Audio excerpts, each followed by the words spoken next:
Hello everyone and welcome back to the channel. Before we get started with today's interview, I wanted to provide a little bit of context just so you know what it is to expect. Today we are talking to Rafael Torrubia, who is the debut author of The Shipwright and the Shroudweaver from Gollancz. And this is one of those cases where it's kind of just unfair how talented they are. This is just an extraordinary book, and it was so exciting to sit down with Raf and get to talk about the books that made them. They cheated. They chose 10 books, supposed to choose 8. Not going to hold it against you, Raf, but it was so exciting to get to talk about all these books and to kind of discover what made their mind tick as they were working on this work of epic fantasy. This is going to be a brilliant book for those who enjoy the character writing of Joe Abercrombie, who enjoy the kind of world building like an N.K. Jemisin kind of style world, or even, for those who enjoy the poetic prose of like Stephen Erickson. There's a certain kind of Malazan darkness to this book, and it's just astonishing that Raf came up with this as their debut. It's like 800 pages long. It is extraordinary. Every sentence is so meticulously crafted, and I genuinely believe we're looking at a really exciting talent who is going to shake up the epic fantasy world. It's often said that epic fantasy is dying. I don't think it's dying. I think that epic fantasy is alive and well. But obviously there are commercial pressures for publishers to kind of sell what sells. So please do give this book a chance. Let the world know just how much you love epic fantasy by picking up a copy of The Shipwright and the Shroudweaver, and I promise you, you are not going to regret it. So with that all out of the way, let's jump in to the interview. Oh, and there are a few swears which we normally censor, but we're not going to censor today. So if you have small kids, they're going to learn some new words. First light, dawn, water moving onto water. Shipwright's hands, coarse, heavy things fit for spars and oars and swallowing skies. Shroudweaver's hands, thin things, light-boned as a bird, fit for sediments, the twisting and weaving of linen, brief touches on shoulder blades. Both bent to their tasks with quiet focus, each living in the hush of their own heads, the ship pitching and bucking in a ceaseless swell. The ocean rocks the wet timber like a wolf at the door, seeking gaps and weaknesses. The shipwright feels it under her as she stands on the deck, feels it run up her legs, a slow, rhythmic push in her muscles, a gentle, hungry flexing, the first whispers of a challenge. She drives and hammers pegs, splits wood, retwists twine with raw fingers. She's quiet as she works, letting the sea fill the spaces in her mind. Above, clouds ravel like skeins of old wool, spitting the first few drops of new rain. She raises her head, sticks out a dry tongue, and catches the cool water. The ship rocks, the sea waits, the crew watch callow and listless. She splits wood, strings sail, slops tar in silence. The Shroudweaver stands below deck, a slip of a man, his body built from forgotten pieces and then trimmed by a life in lightless places, by years spent in the hollow of other lives, gently shaping and weaving and sending forth. He feels the sea against the hull, sees it slow salting into the barnacle gaps, hears its dripped out irregular rhythms, feels its predator sway. He works efficiently, binding and parceling, making swift stitches and careful knots to hold what remains of the spirit within the body under his fingers. Much of it's likely lost already. The man has come to him late in the day. A lesser worker would have given up long ago, but Shroudweaver is practiced and stubborn and knows the ways to carve a god from a man. Heavy boots sound on the stairs down, the hatch thumps and Shipwright joins him, broad-shouldered in the drip-down light. "This war's too fucking hungry," she says, and the curl in her lip stretches the scars on her face as she glances down at the corpse. Hello, and welcome back to another episode of The Books That Made Me. the very ad hoc interview show that we do whenever I have an author I want to talk to who I think is very interesting. And once again, we'd like to welcome back Brett onto the show. And this is because, once again, we have another Inkstone sub book and the author associated with this book. Can I just say, Brett, before we start, you are very good at picking books, my friend. Thank you. It's always good to hear that people like what we're putting up. We're so delighted to welcome onto the show Rafael Torrubia, a name you may not have heard before because they are a debut author with Gollancz, and the new book for the Q4 sub for Inkstone 2025 is The Shipwright and the Shroudweaver. And honestly, if you haven't picked up this book, if you haven't even heard of this book, then let us be the matchmaker for the book of your dreams. I was saying to Raf on DMs that I think and this is not hyperbolic. I mean, it sounds hyperbolic. The words are hyperbolic, but I do genuinely mean this, that I do think that Raf is a generational talent, that to produce an epic fantasy like this as your first book, like your first published book, is insane. So with that all out of the way, Raf, welcome onto the show. Thank you. Happy to be here.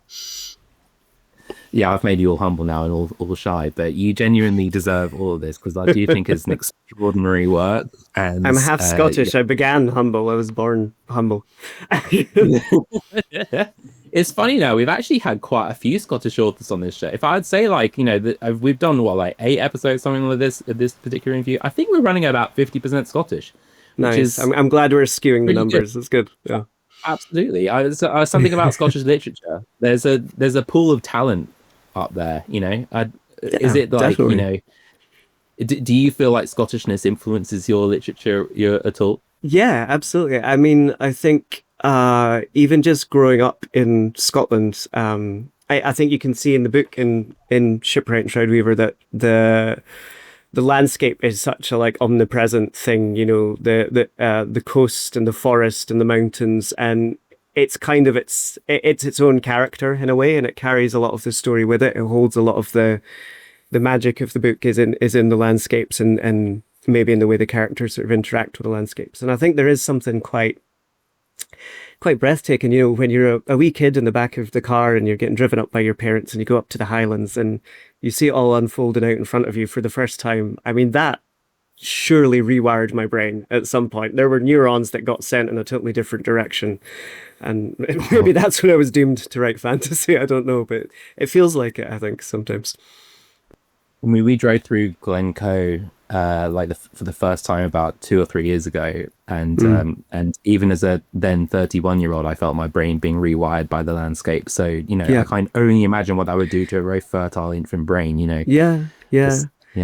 And I think there's something that in the way we talk about landscape, and in particular the way Scottish people talk about landscape, or Scotland is talked about, that there's always that risk of it being a bit sort of shortbread boxy and tartany and sort of cliche, but there's kind of a real wildness to it, and there's something very beautiful, I think, about being able to stand like on the edge of the coast and look out across the sea, and that is, I think, it's maybe the feeling I had when I started the book, when it was not anywhere near as big as it was, and it was just a little short story. I think that was that first feeling, was just that sense of the sea around you and what that does to you. Yeah. I mean, this is a book that is huge on style, but equally huge on substance, and you can really sense that. Yeah, I mean, I saw like some of the early kind of reviews that were coming out from author friends. I think JT Greathouse kind of pointed this out, that your style is extremely kind of poetic, that what you're essentially doing is crafting language beyond just like the story, but also like trying to make sure that each sentence really sings off the page, and that there's a I don't know, a color to everything that you're doing. Is that kind of like what you were heading out to do? Yeah, I mean, it sounds arrogant to say that maybe, but yeah, that is what I wanted to do, because I think one of the amazing things about fantasy is you can make it really beautiful. Like you can play with the language in all kinds of interesting ways, and I think it sounds odd to say I set out to write a beautiful book, but I wanted something that would kind of sit with you and stay with you. And the very first version of this, which I submitted to my agent, was 90,000 words long, if you can believe it. So about a third of what it was. And he read it and he came back to me and he said, "This is amazing, but it's like a sort of abstract fever dream. It's this kind of beautiful thing, and I want to spend more time in this world." And then he said to me very sweetly, he said, "Would you just write me another 150,000?" And I, being young and naive and optimistic, just said, "Yeah, sure, no worries. I'll get right on that." And then I went and did another 150,000, and that's kind of what we ended up with.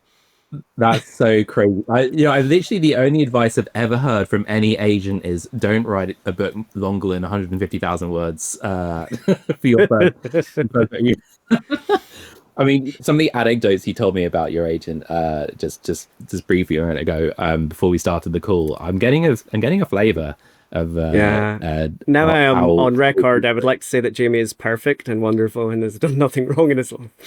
But yeah, he's actually you don't see his fingerprints on this, but they are there very heavily because he was so deeply so enthusiastically engaged in the process from like really, really early on. And he got right into the guts of it, which is maybe an interesting choice of words given what's in the book. But yeah, he got right stuck in with it. I think for me as a debut author that was kind of didn't really know the first thing, it was amazing to have someone that wasn't just kind of treating you as a client, but it was so collaborative from the outset. It was lovely. It was really nice. I think there's so much there. Like, we often kind of talk about the first page of a book and like how you start a book, and what you've done there is essentially given us everything we need to know about these two.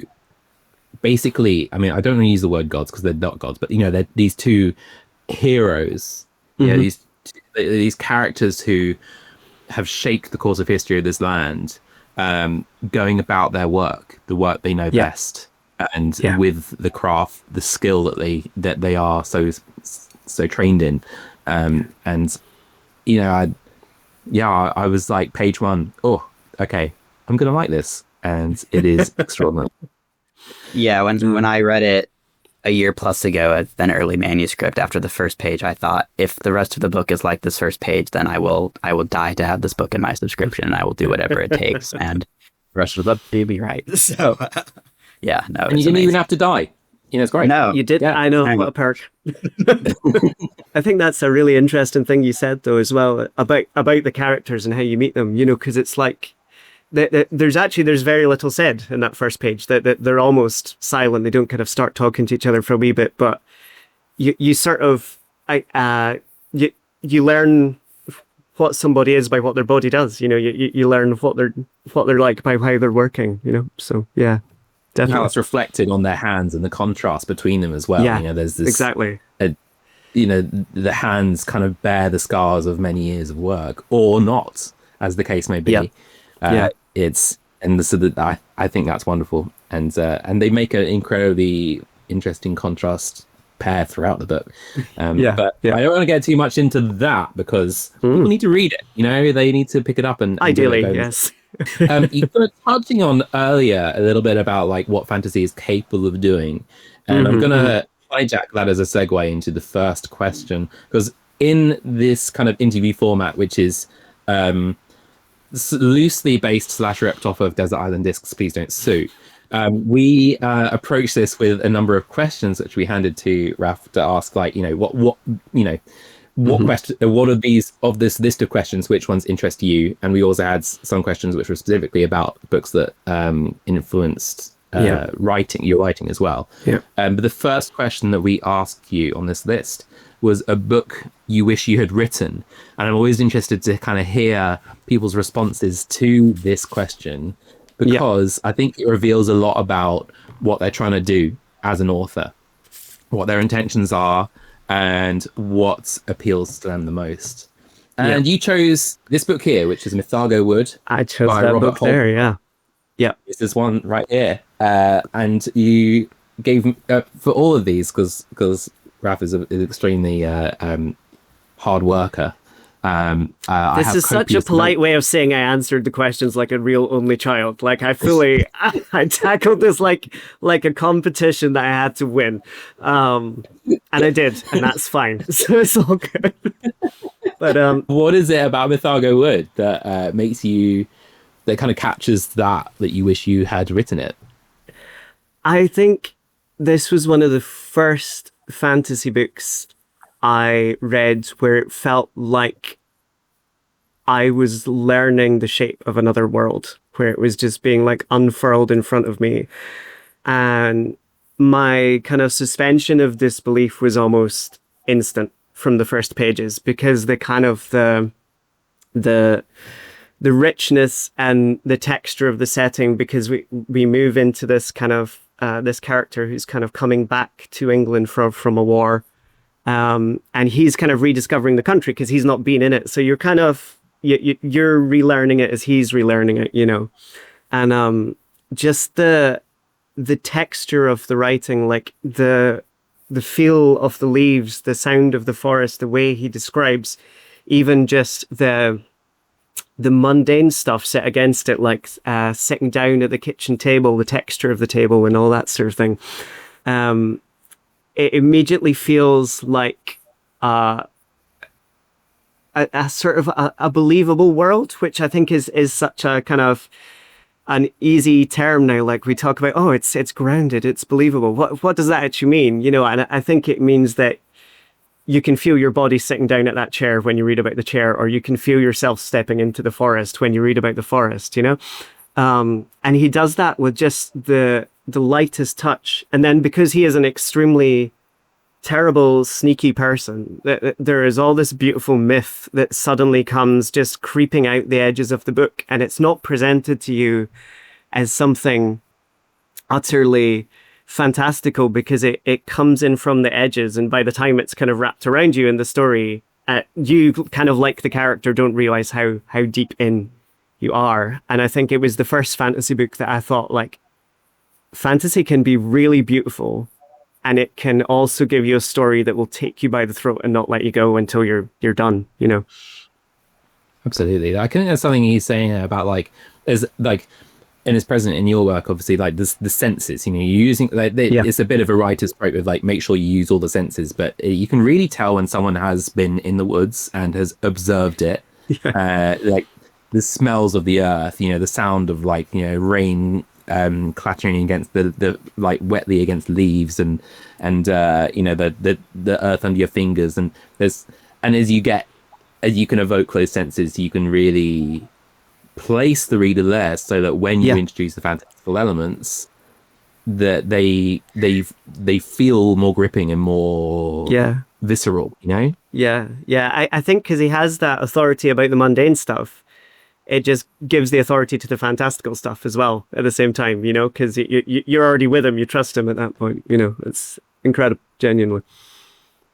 I heard that this book is also one of Joe Abercrombie's favorites, and I don't know whether you read any Joe Abercrombie, but I did in my Misbegotten Youth, absolutely, yeah, because I feel like there's a kind of a triangle of influence here as well, like, because I can see a lot of Joe Abercrombie reflected in, like, your character writing as well. Like, well, your characters are so individual and so well crafted, and have such kind of strong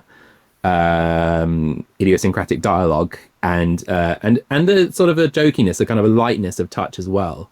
I would be very interested to know whether that's just a coincidence, or whether you could point back to any of that in Mythago Wood, because it more seems what you're saying is that the landscape is character in Mythago Wood rather than, like, the people, potentially. Well, maybe I'm selling the character short then, because I think the interesting thing about the characters is that there's not actually that many humans in the book. There's a lot of Mythagos who kind of emerge at various points and sort of embody various sort of primordial aspects of the forest or England or whatever. But there's a lovely wee scene where the main character is flying over the wood with an ex-RAF pilot who's been injured in the war, and half the conversation is about the wood unfurling below them, and then the other half is kind of these two men trying to understand like what they've been through and what they've been left with, you know, and the dialogue in that is just so like gentle and easy, and there's never more of it than there needs to be. And I think maybe that takes us back to Joe Abercrombie a little bit, in that I feel like he is very good at having like a distinct, clear voice for every character.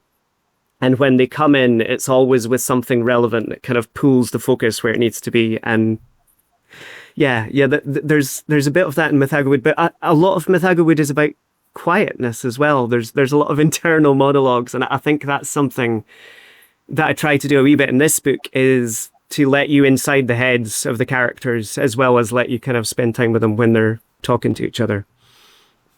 That's such a craft, like such a skill to be able to do, to kind of let you in on the character's thinking without it feeling like you're hammering the reader over the head with exposition of like, you know,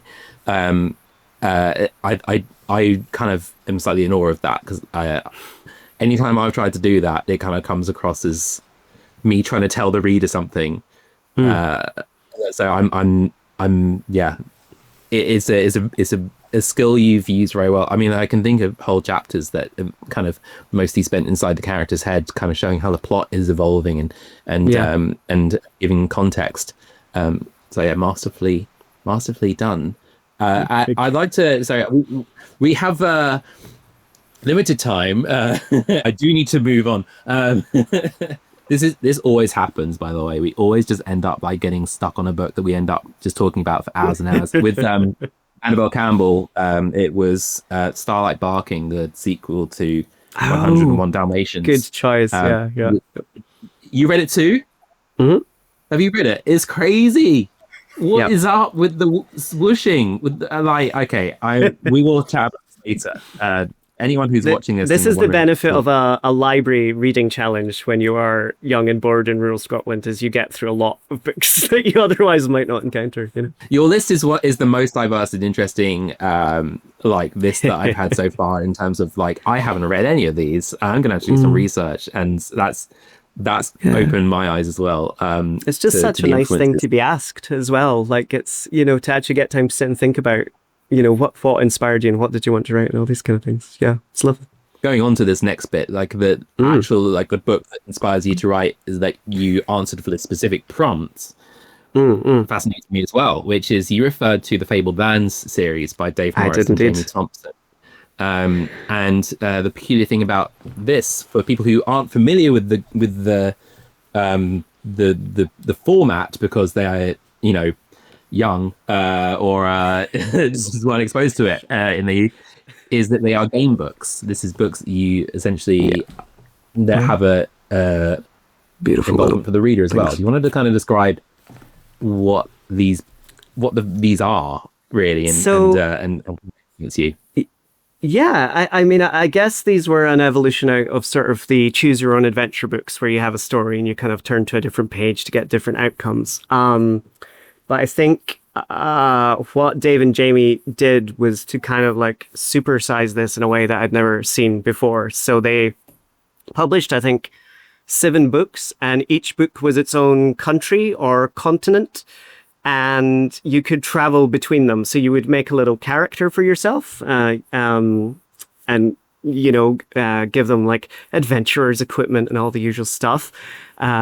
And then you would kind of make your way through these books in a kind of choose your own adventure style, but you could encounter hazards and monsters and things that you used dice to kind of resolve whether you made it through or had some kind of terrible fate. But the beauty of it was it was completely non-linear. So like, if you just wanted to be a little pirate captain sailing back and forth between 2 countries, you could do that as long as you wanted, you know. Or if you wanted to kind of like mount an expedition through 5 books to the Arctic tundra, you could do that too, at least until your mum called you down for your dinner, you know, sort of thing. So it was this immensely expansive world that was just a playground. And it was that kind of thing of there was always something behind the next door or over the next hill or inside that treasure chest. And I think that kind of sense of expansiveness is something that really stuck with me, and it sneaks into the writing. I can't help it. If I have a character looking one way, I want to turn them around and let you see what's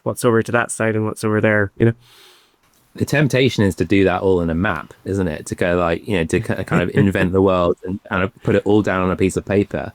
But then you don't get to discover it for yourself as you go through. You have to, like, I like, this book does have a map. You do have a map. It does have a map. But I was like told that a map was mandatory for fantasy books, so it has a map. Yeah, you've got to have a map. I did enjoy in I think it's Sorcery by Terry Pratchett. You know, the book starts by saying, "This book does not have a map. Feel free to draw your own." I think that's awesome. You know, I like that your map leaves blank spaces. You know, that you have. It's quite sparse. Yeah. I've seen extremes, you know, like some maps which are just meticulously detailed, you know, to the level that no actual cartographer could possibly know that there was a tree there. And then some maps which just leave all the imagination to you. And I guess there's in this era, you kind of have the resurgence of D&D as well. The sense that you're creating a shared world and discovering it together. I don't know. Do you think that, because we don't see many of these game books anymore, have they kind of been replaced? I think they have to a certain extent, and I'm not sure that's necessarily a terrible thing. I think like tabletop RPGs have a huge role to play. I'm a big fan of many of them, and I think as a writer, it's one of the best things you can do, because that thing of collaboratively building a world or having to kind of improvise a world on the fly is such a fun muscle to exercise. But I think there's maybe something about the book and like particularly the Fabled Bland books, which makes it a much more like personal, sort of introspective experience. Like you are your own storyteller for this, and there's something quite nice about that maybe we've lost just a little bit. It's I would write one if I got a chance. Let's put it that way. Why not? Try and pitch it to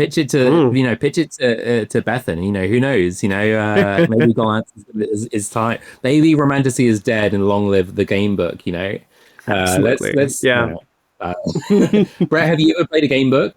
Oh, I forget the name of the series, but there was a push to do something very similar, I think about 10 years ago. I remember having one or two of the books, and I abhor damaging books in any capacity, so I sort of looked at it as a very pretty object, and I was like, I'm not going to write on the character sheets in this. I'm not going to do anything like that. So, no, I've never done it myself, but I have had them, and I've always been sort of fascinated by them. I collect a lot of lore books, which are sort of a less interactive version of that for the worlds I'm interested in. And so, yeah, sort of encyclopedias about the worlds of the fantasy worlds that I like have always been fascinating to me. Yeah. That's actually an interesting point. Like, Raph, when you were writing Shipwright and Shroudweaver, do you have like your own kind of encyclopedia that you refer to, or can you, were you world building on the fly in a sense, like pantsing your world building? It was mostly on the fly, I would say. I think I knew a few fixed points in the world. So I knew Hesper, which is the big sort of rambunctious port city on the coast. I knew the little village of Aztec, because that's where our villain is based.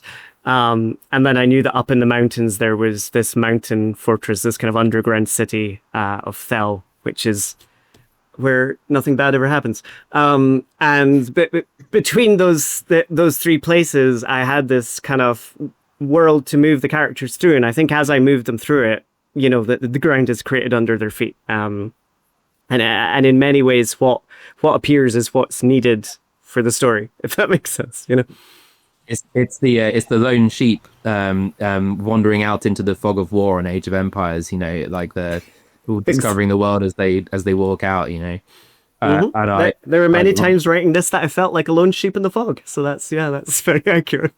I don't have the organizational capacity to build everything out from the start, in a complete form. I've never been me. Yeah. I mean, that's an exercise in itself, and that means lots of background work. That's when you'd rather be writing. Exactly. I don't want to write a 1,000 word description of a city when you can just write it as in narrative form. Yeah, let's just be in the city. Absolutely. And so moving on, we have a book that's taught you something important about storytelling. And I was very intrigued to see that you picked a poetry book I did. for this. And this won't be the last poetry book that we'll encounter. No, I've snuck a few in, yeah. I picked Kill o' Chrees by a poet called Jim Carruth, which is this wee fella here. Tiny, slim, little book. Packs more into the pages than a lot of giant tomes that I've read, I would say.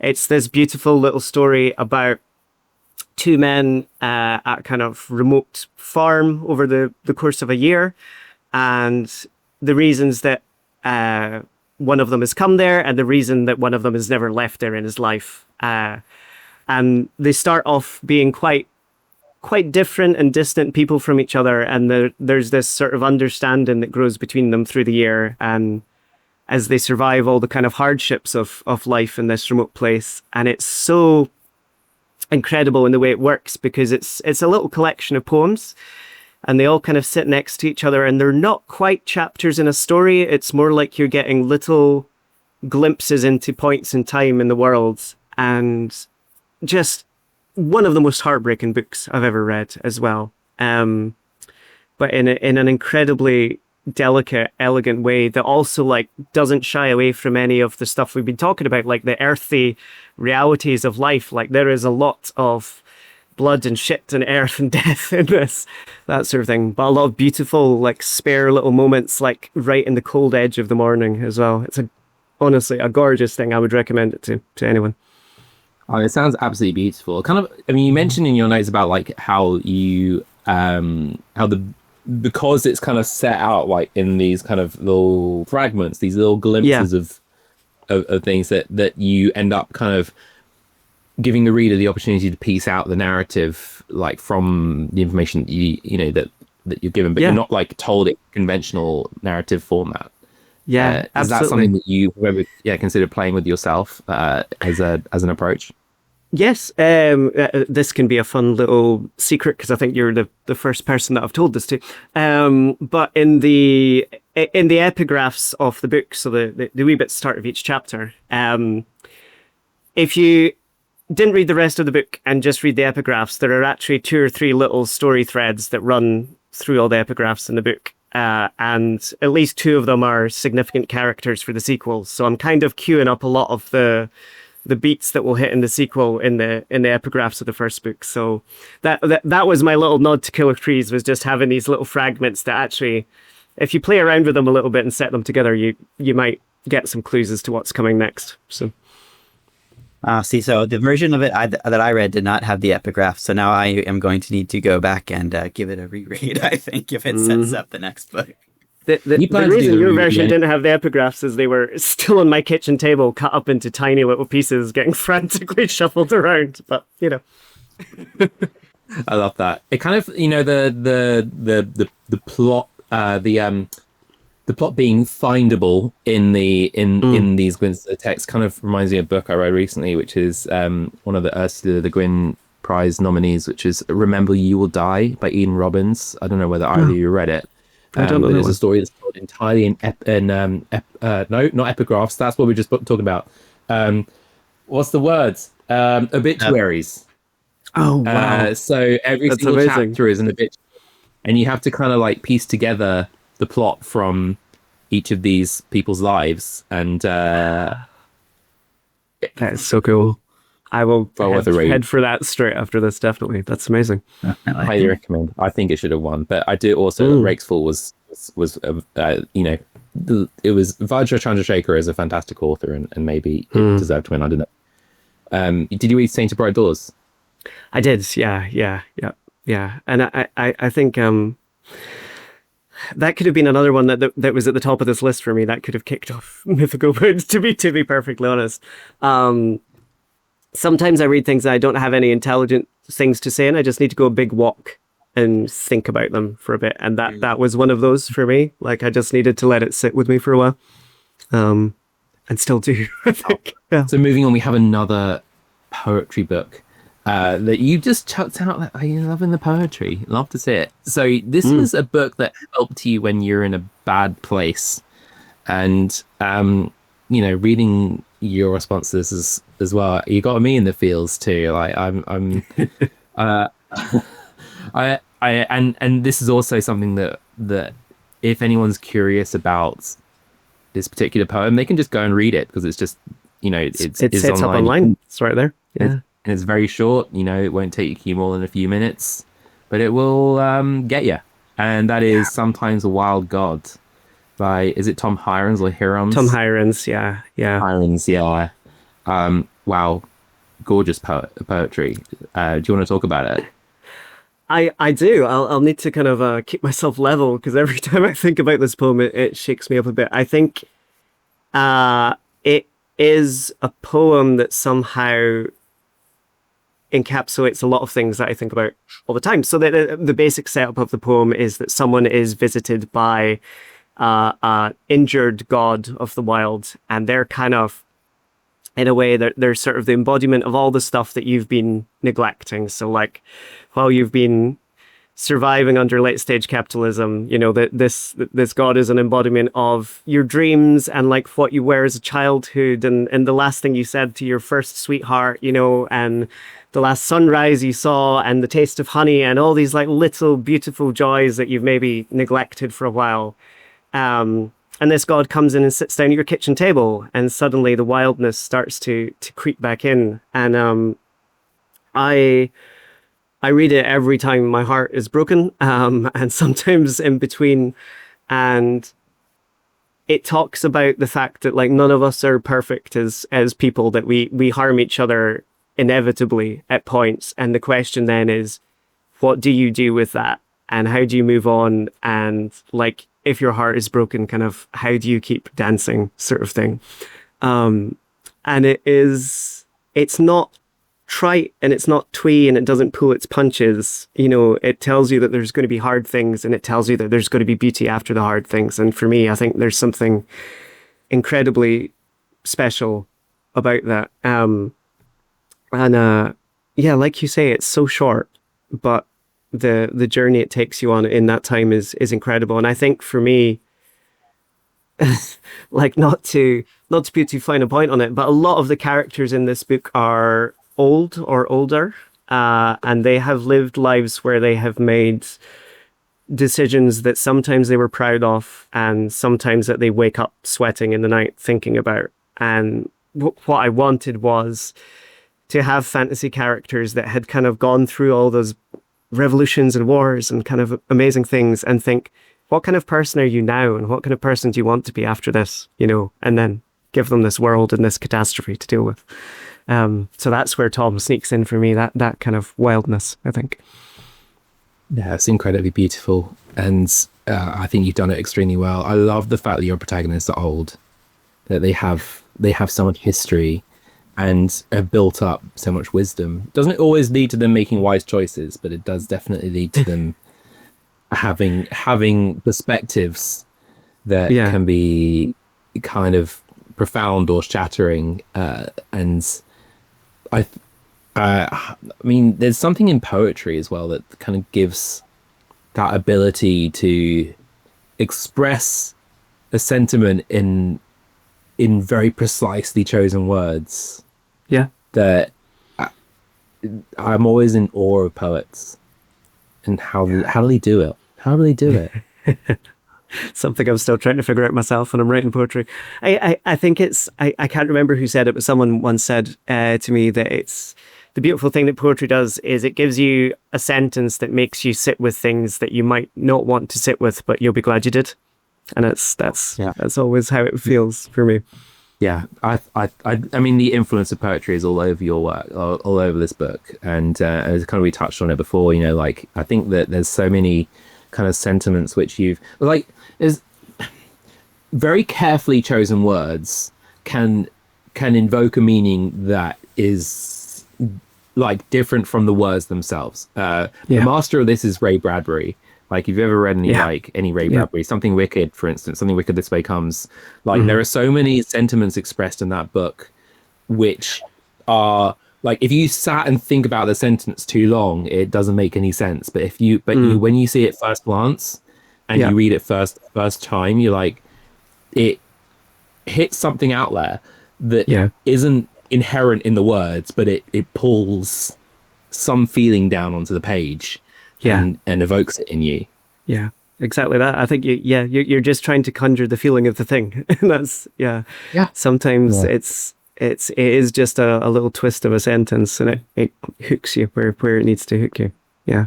Going back a bit in your life, this isn't this isn't like a this is your life kind of style. Go bring out a red book, but you did happen to pick a lot of prompts that were about either your childhood or books that you kind of wish you'd arrived at earlier.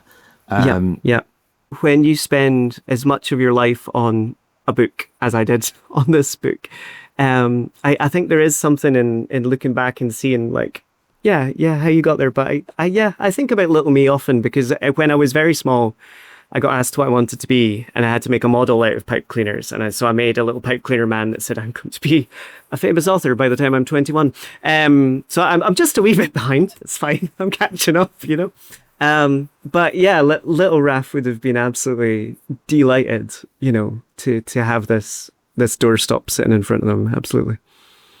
Most folks have no idea what they want. Well, no, they do know what they want to be when they're very small, but their ideas are unrealistic. And here you are, you've done it.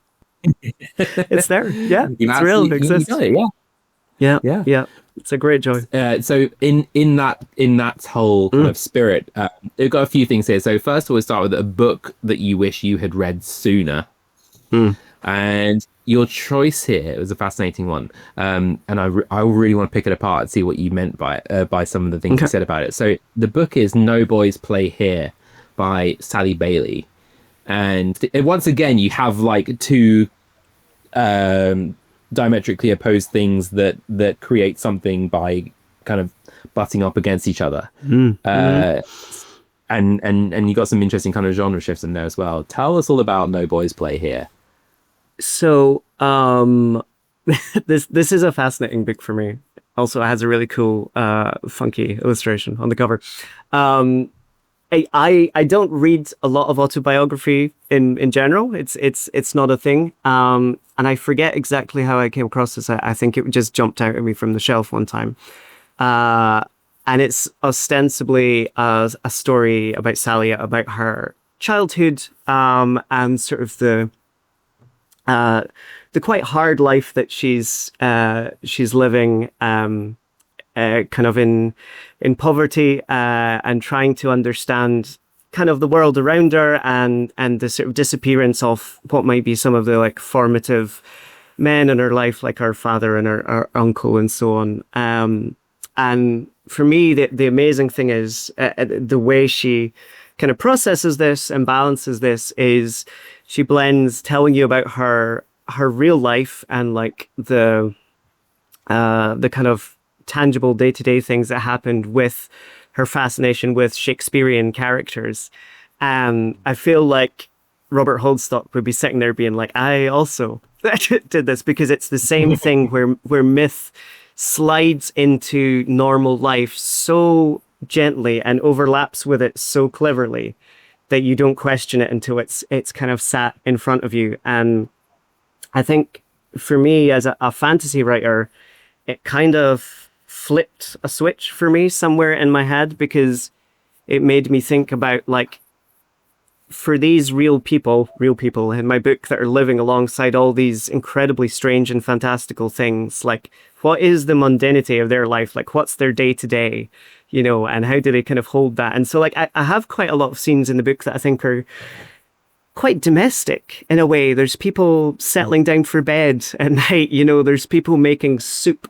And, maybe they're talking about how the gods died and the cosmology of things while they're making soup, or maybe they're, you know, fretting about going to a haunted mountain as they're kind of settling the horse down for the night. But I wanted that same kind of beautiful.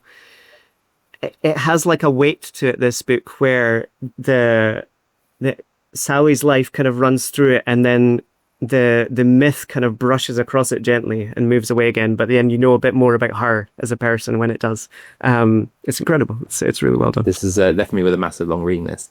I did enjoy that. Yeah, like as you say, like there are so many kind of those domestic scenes. I remember the one that's kind of stuck out to me is this is a random kind of like a moment of sport. You know, as yes. I don't want to spoil the context for it, but I was like, of course, you know, like this is like, you know, these people live lives. They have fun. They do things just for the sake of having a good time. You know, like. Why do we never see sport in fantasy novels apart from, like, you know, the hero needs to win this tournament in order to, you know, achieve their goals? You know, why don't we just see, like, you know, fun like this? Fun is such an important part of life, you know.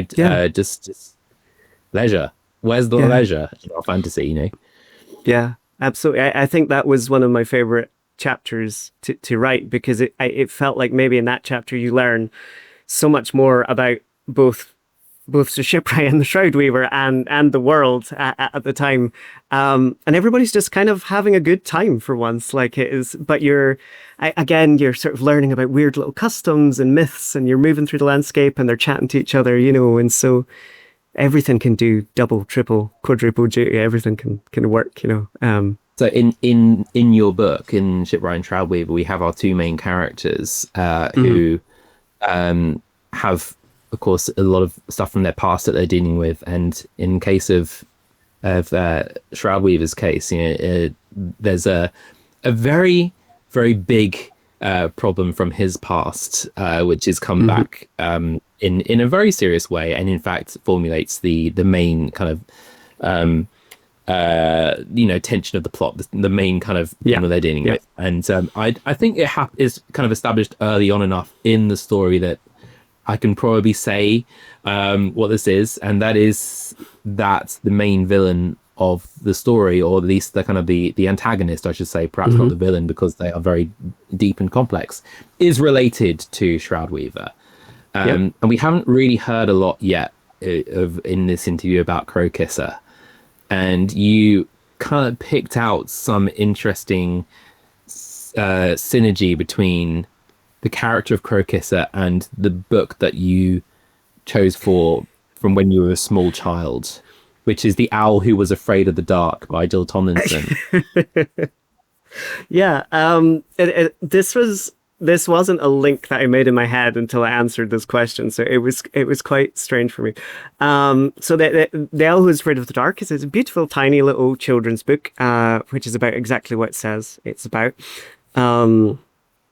But it takes something that I think is scary to a lot of kids and turns it into something that is kind of magical and comforting and powerful. And it has chapter titles that says, like, dark is kind, and it's because the dark hides like an old woman's wrinkles, or dark is fun because you can see fireworks in the dark. And it's even the titles of each chapter read like a little poem. But I think for Crowkisser, and I think she's an antagonist rather than a villain, definitely, you know, because she has suffered a great loss prior to the start of the book that leads her to some very dark places, both mentally and literally. And she makes one very impactful decision. And then the rest of the book is her kind of being both driving events and being borne along by them. And I think it's fair to say that there are points where she kind of steps out of that and starts to become more of herself as a person. And that's maybe where I think a lot of the sympathy for her comes from. I wanted to write someone that you were terrified of, but that you felt quite profoundly sorry for and close to at points, which was a fun challenge.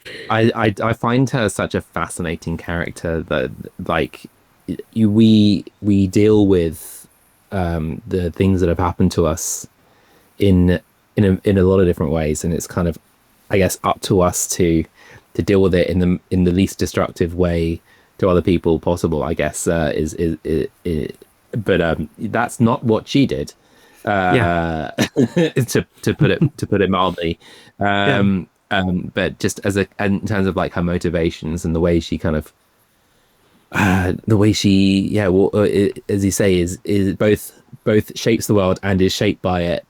Yeah, she's just a brilliant character. You got so many incredible characters in this book, and I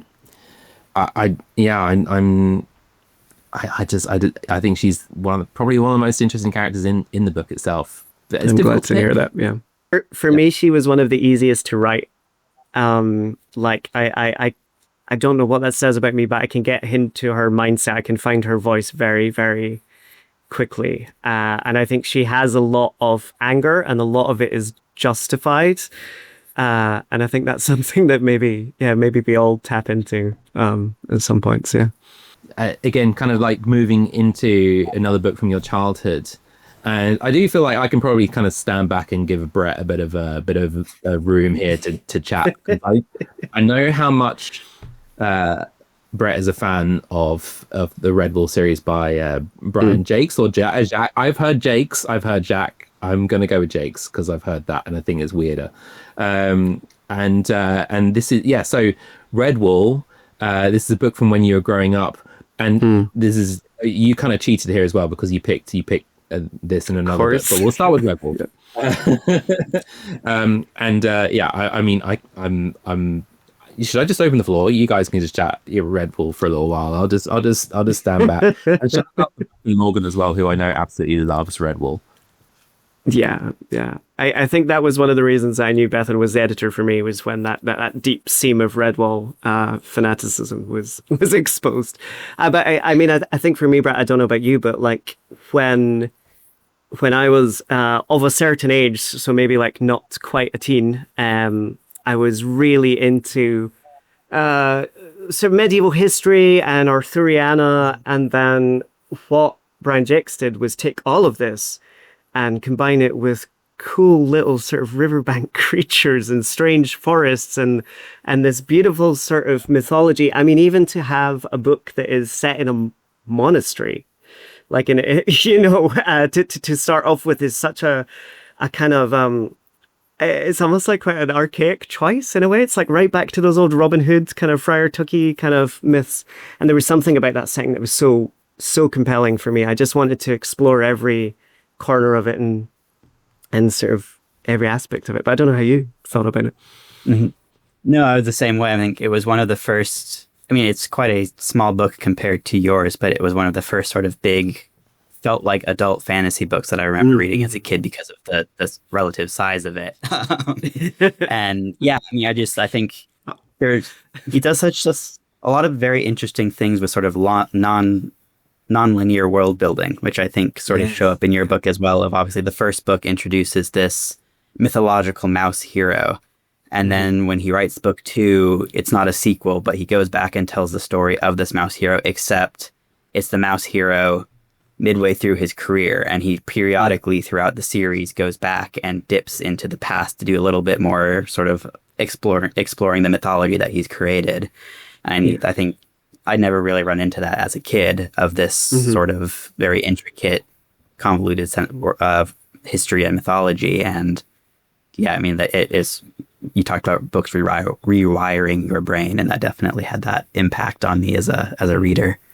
Yeah, gave you an incredible craving for different pies and yes, I mean his food descriptions as well was one of those things of like, oh, okay, people can write really good descriptions, and I would never think about eating dandelion tea or something like that, but the way that you described it, it's like the most mouth-watering food imaginable. Yeah.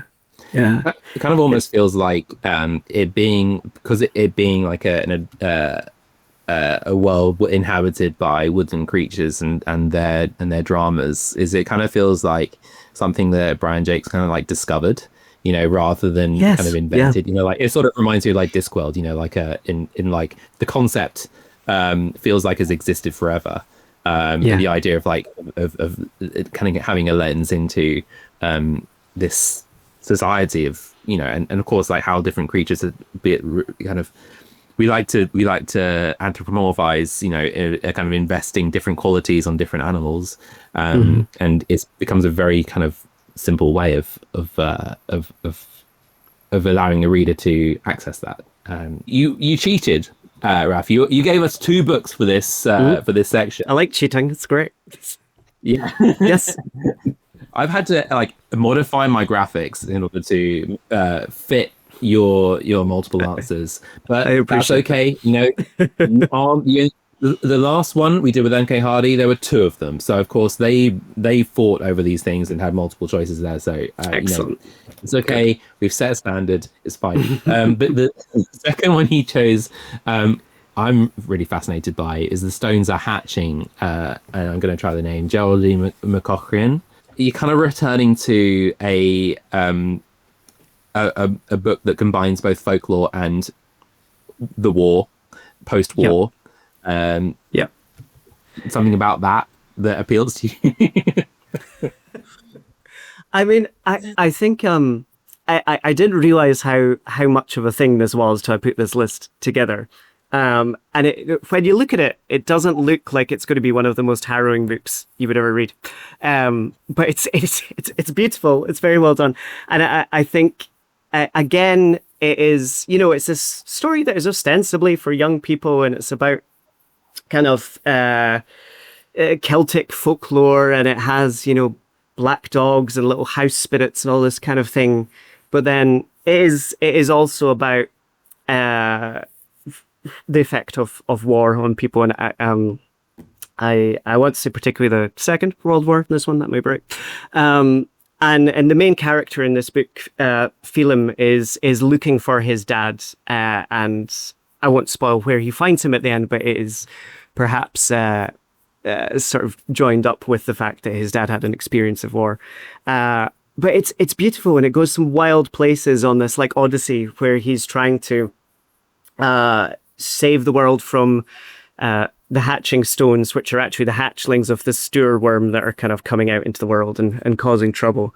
And there are deeply, deeply gothic scenes in this of like ladders of bones and burning girls and all this kind of thing. And I think some of that kind of romantic darkness creeps into the book, but I think also like, and I'm realizing as we're talking, you know, like we've talked about Mythical Woods, we've talked about Stones Are Hatching, we've talked even about Sally Bailey and that kind of experience of like suffering and where that fits. And I think, you know, the characters in my book have already survived one war. That's kind of the whole point, is that they won their revolution. They did that. They fought their glorious battles, and they were hoping for some kind of peace on the other side. And instead what they get is a catastrophe beyond something they can conceive of. And I think for a lot of people, I think being a historian before I was a fiction writer, I think there is that sense of there are points in history where for people, they're looking at something that is bigger than them and more destructive than they could possibly imagine. And there's that question of like, what is my life in the face of this? And like, what decisions can I make to like change something meaningfully or change a little bit of the world? And that definitely comes through in The Stones Are Hatching. What is it about war and literature which seems to manifest folklore beings? Like, I can think of so many examples.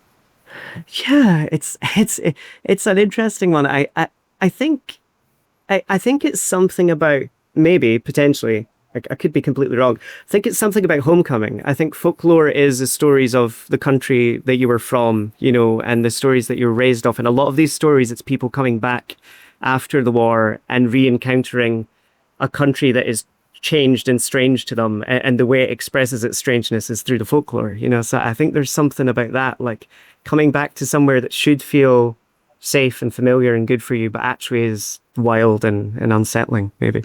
You kind of bring it back with you in a way, you know, like you can't see your environment the same way again, and the world has changed. Yeah, this exactly. place which feels so familiar and comfortable is now different because you've been traumatized. Yeah. So sometimes the world is different just because you're in it and you're different, you know, and that's the tricky thing, I think. So we have one last book on the. Well, no, we don't. You picked 2 again. Unbelievable. So we have one last prompt on the list, which is a book from when you were coming of age. Lack of discipline I'm seeing here, you know. Well, enough discipline to write a 250,000 word book, but not enough. Did you mean to say boundless enthusiasm? Because that's what I would go for. Okay, so we have two options here. Well, actually, hold on. The first one is a series again. You know, so you have the Millennium by David Eddings. So the first book being A Diamond Throne, and this is a book from when you were coming of age, and kind of like right in that seminal kind of like discovering the kind of literature you love, and the, you know, I guess falling in love with fantasy as well. Absolutely. And I'll get onto the second one in a second, but let's start with the Diamond Throne and the Millennium and all of that. Yeah.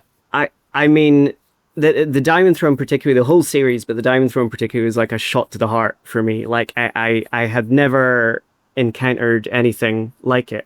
I was going to bring my copy to show you, but I've read it so much that I only have the many sellotaped cover left over. And I think it was just, it's going to sound like a very simple thing to say, but it was the first time I'd heard characters in what is kind of a very traditional fantasy. Like there is a quest for an object, and there is a sick princess, and, you know, a lot of the kind of key ingredients.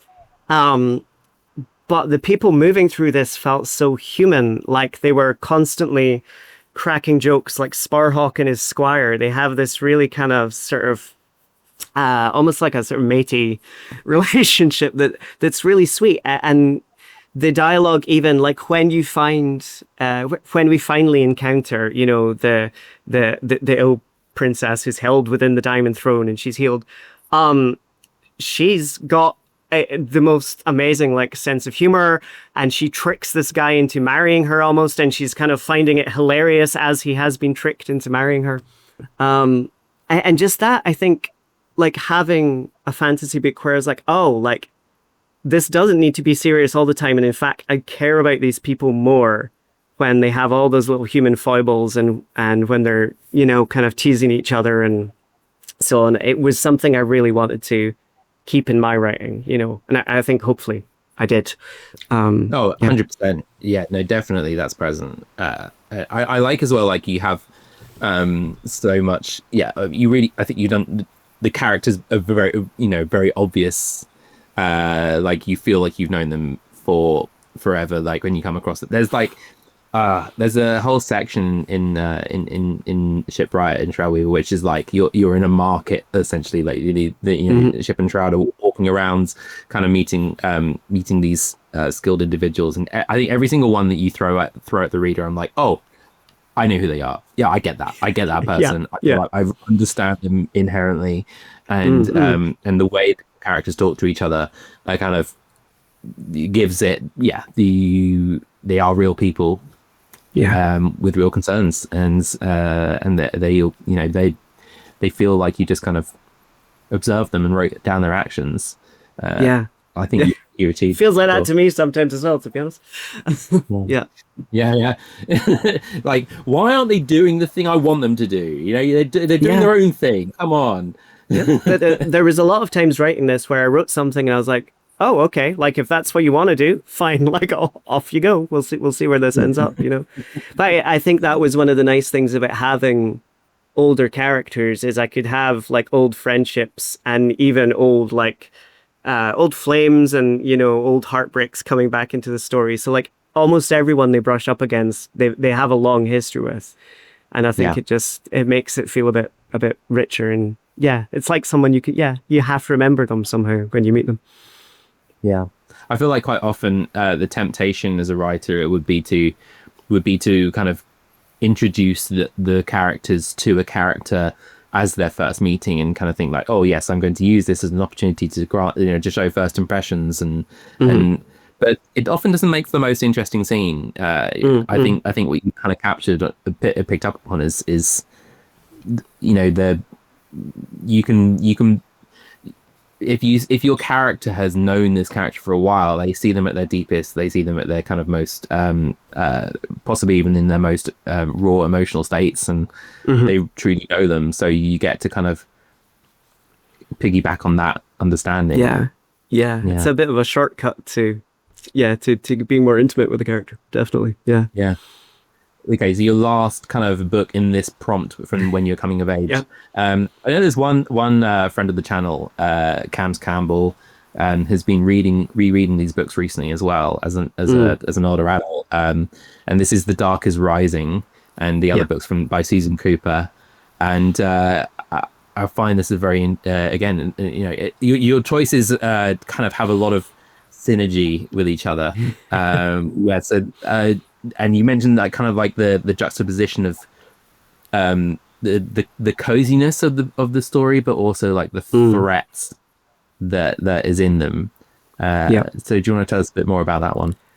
Yeah, I mean, I think we maybe slightly just touched on this in what we were talking about, but I think the Dark is Rising. I mean, again, for anyone that doesn't know, it is kind of grounded in sort of Celtic myth, and set kind of a very evocative time of year in the depth of winter, and it does that thing where the main character in it almost has no clue what is happening to begin with, and is kind of inducted and rushed into this very kind of strange world.